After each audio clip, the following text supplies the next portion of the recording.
Hello dear friends, well wishers and everyone, সবাইকে welcome করছি আজকে আমার নতুন ভিডিওতে, যেখানে থাকবে বৃষ্টিতে ভিজে ভিজে ছাদে বিভিন্ন রকম কাজ করা এবং আনন্দ করা।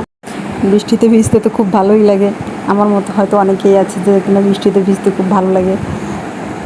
এরকম বৃষ্টি দেখে কে লোভ সামলাতে পারে বলেন? আবার ভয়ও লাগে।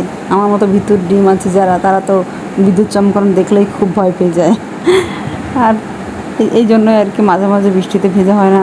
আমার ঠান্ডা লেগে যাওয়ার ভয় থাকে, যদি সর্দি কাশি এসে যায় তখন আবার কষ্ট হয়ে যাবে। আবার আমি আসলে তো পিছনে আসেই আমার মেয়ে দুজন, তারাও এসে বৃষ্টিতে ভিজবে, তাতে করে তাদেরও ঠান্ডা লেগে যাওয়ার ভয়। এই মনে করে বৃষ্টিতে তেমন ভেজা হয় না, তবে সুযোগ পেলে মাঝে মধ্যে অবশ্যই ভিজা দরকার সবার একটু একটু। তো এসে দেখলাম যে গাছপালাগুলো একা একা আছে, ওদের সঙ্গে একটু সময় কাটাই। গাছের যে দেখে একটু তুলসী গাছ একেবারেই একটু কোণার ভিতরে একাই উঠে বসে আছে, তো তাকে একটা টবে করে রেখে দিলাম সুন্দর করে, যে কিনা আমাদের অনেক কাজে লাগে। তুলসী গাছ কিন্তু ঔষধি গাছ, ওটা সবাই জানি। ওটা একটু যত্ন করে রাখলে আমাদের অনেক কাজেই দেয় আসলে। তারপর দেখলাম সামনে নয়নতারা গাছটা এমনভাবে ঝাপড়ে পড়ে আছে, ভাবলাম যে ওকে একটু বেঁধে একটু সোজা করে দিই। তো একা তো সম্ভব না, বেশ খানিকটা বড় হয়ে গেছে গাছটা। তো শোভনকে নিয়ে দুজনে মিলে তো অনেক কষ্টে একেবারে ঝাপড়ে এমনভাবে পড়ে আছে, ওকে সামলানো খুব মুশকিল। তারপর তো অনেক কষ্টের দুজনে দড়ি দিয়ে বেঁধে সুন্দর করে একটু ওকে সোজা করে দিলাম। ফুলগুলো খুব সুন্দর করে আছে, আর বৃষ্টিতে ভিজে পাতাগুলো এত সুন্দর হয়ে আছে, মনে হচ্ছিল দেখতেই থাকি। খুব ভালো লাগছে বিষয়গুলো। আর হচ্ছে ছাদে যখন যাবেন দেখবেন যে আসলে গাছেদের সঙ্গে সময় কাটালে মনটা এমনিতে অনেক ভালো হয়ে যায়। তো ভাবলাম যে একটু কিছুক্ষণ সময় কাটায়, বৃষ্টিতে ভেজা হলো, সময় কাটা হলো।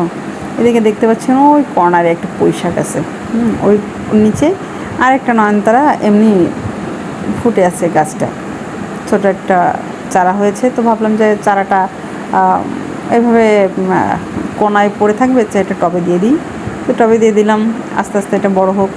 আমি ভাবলাম যে গাছেদের সঙ্গে একটু স্পর্শ করে আসি। দেখেন পুঁই শাকটা, পাতাটা আসলেই খুব সুন্দর না?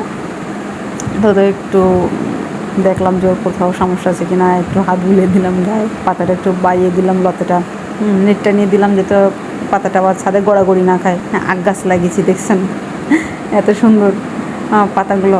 কিছুই না, আখ গাছ আখ খাওয়া হয় না, বাট পাতাগুলো খুব সুন্দর লাগে, এই জন্য রেখে দিলাম আর কি আম গাছের নিচে। এবার আমও হলো গাছে।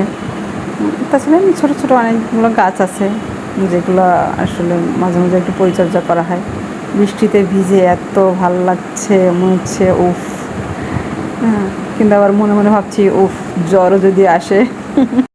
তো কে কেমন বৃষ্টিতে ভিজলেন জানাবেন, কে কেমন এনজয় করলেন, বৃষ্টি খুব ভালো করে কাটালেন জানাবেন কমেন্ট বক্সে। তো সে পর্যন্ত ভালো থাকবেন, সুস্থ থাকবেন, বৃষ্টিতে ভিজে যেন কারো ঠান্ডা না লাগে, এটাই বলি।